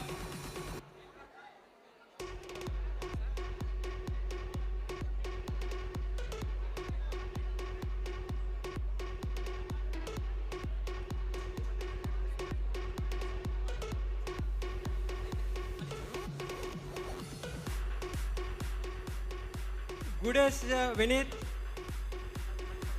Gudesh Vinit.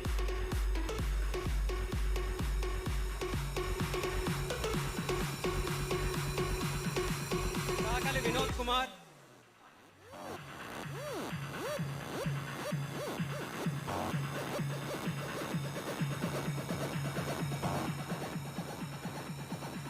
Kakali Vinod Kumar.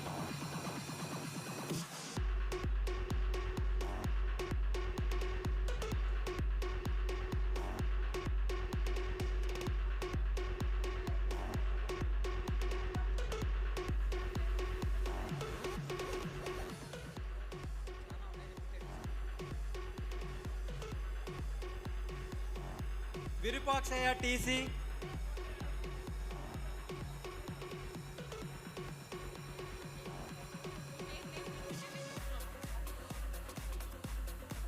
Kammari Vishnuvardhan Achari.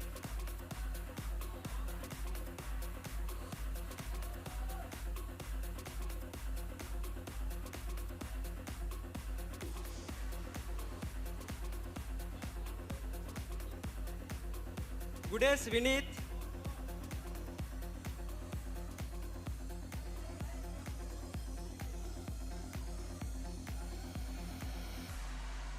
Sheikh Muhammad Sadiq.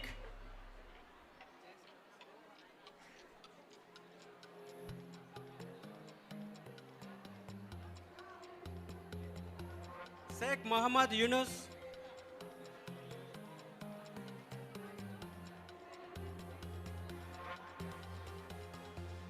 Meda Nikhil Tej.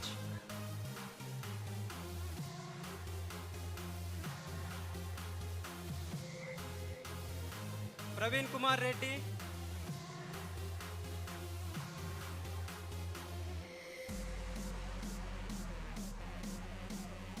Tumati Praveen Kumar.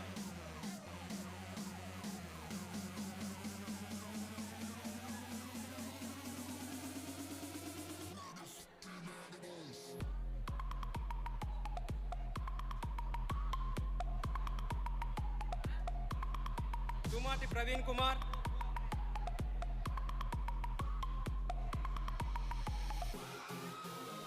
Koduru Rakesh.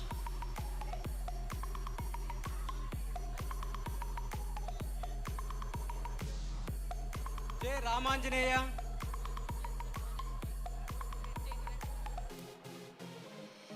Chebrol Raviteja.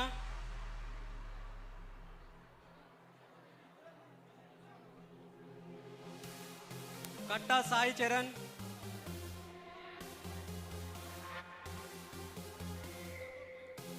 M. Suresh Kumar.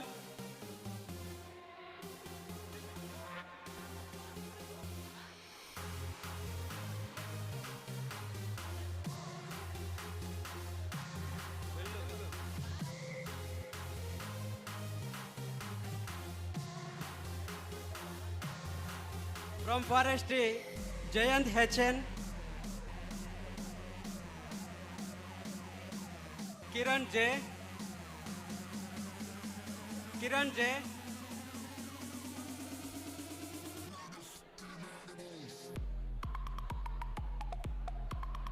Kusuma.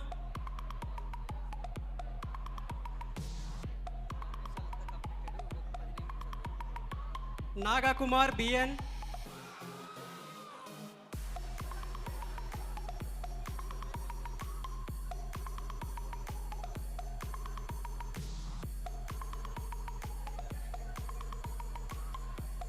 Naveen Prasad HC.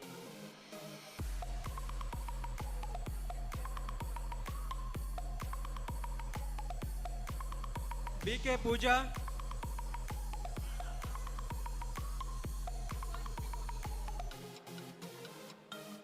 Vinay Kumar,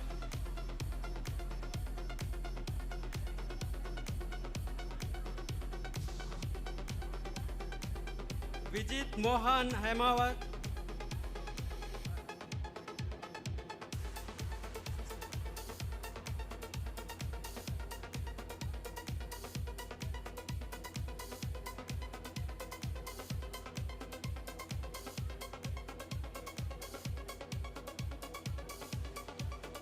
M. Venkateshwarlu,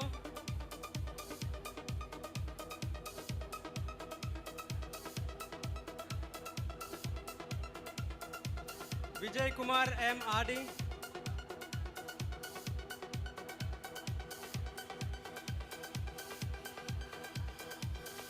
Chakali Vinod,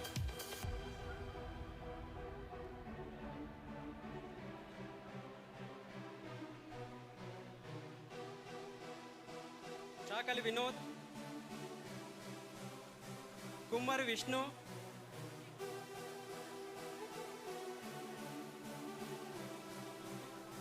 Hari Krishna,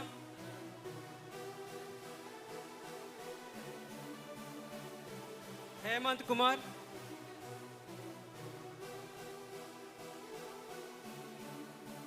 Hitesh Teja,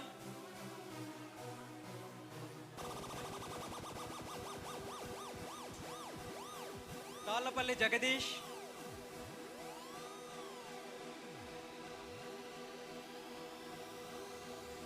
T. Jashwant Naidu. Wait.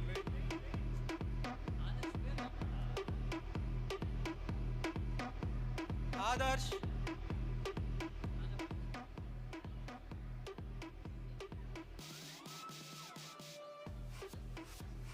Mr. Rajabakshi.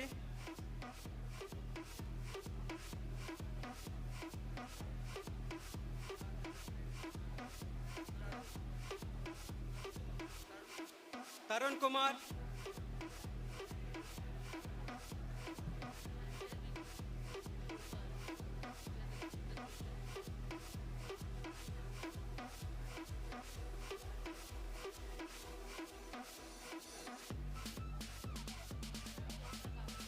thank you, sir. Thank you for awarding degrees to our students. Thank you very much.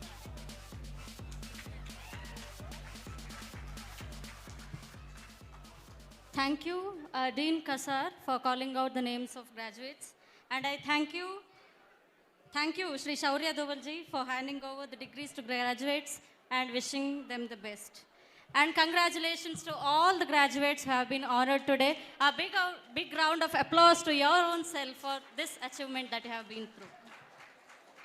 At the end of vote of thanks, there will be a group photo session. So I request all the graduates to be seated for the group photo session. As we approach the conclusion of this memorable convocation ceremony, it is time to extend our heartfelt gratitude to all those who have made this day possible and special. To deliver a vote of thanks, I am pleased to invite the Dean of Student Affairs, Dr. A.V.N.S. Sharma, on stage. Over to you, sir. I request all of you to please be seated. Kindly be seated. Good afternoon all. I request all students, please be patient just for a few minutes. And we are very thankful. We are presenting our excellence and sincere regards to our Chancellor Madam for directing us and processing this great convocation. And we are especially submitting our request to Shaurya Doval sir. So really you made us a double energized of patriotic feeling which was it by your father Ajit Doval sir, that we are really how much of appreciated sir. And the respect, honor has been revered and doubled because of your speech that has been going on, that India could be a superpower in coming future of India. And I thank you very much for the chairman, sir, who has been inspiration for telling the success relies on you, even though there is 1%, the remaining 99% has to be covered with those 1%. And I'm very thankful for Honorable Vice Chancellor, sir, for directing the entire event and guiding us for entire and everything. And finally, I want to thank you all the press people who came on our special request. And we congratulate all the students who have taken the graduation certificates today. And our special thanks to all the parents because you have taken a high amount of time to come and attend here. We are really thankful for you, sir. And I also present my sincere regards to all the commissions, faculty, all the committee members, thank you very much for your grand organization and cooperation. Thank you very much, sir. Thank you, sir. I now call upon our registrar, Mr. Jayaprakash TG, on stage.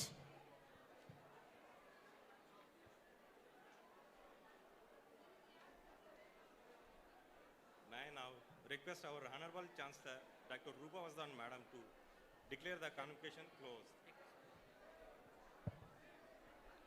I declare the convocation closed. Thank you, ma'am.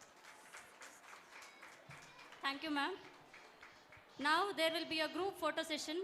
I request all the graduates to come near to the dais for a group photo session. I request all the graduates to come near the dais.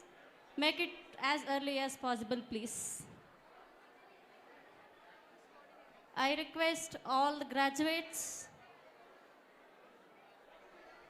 to please come near the dais.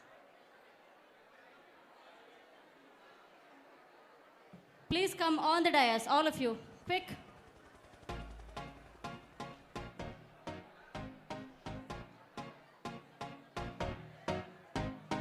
Oh, you said no, no, no. I said no, no, no, no. You say take me home. I said no, Perignon. You said no, no,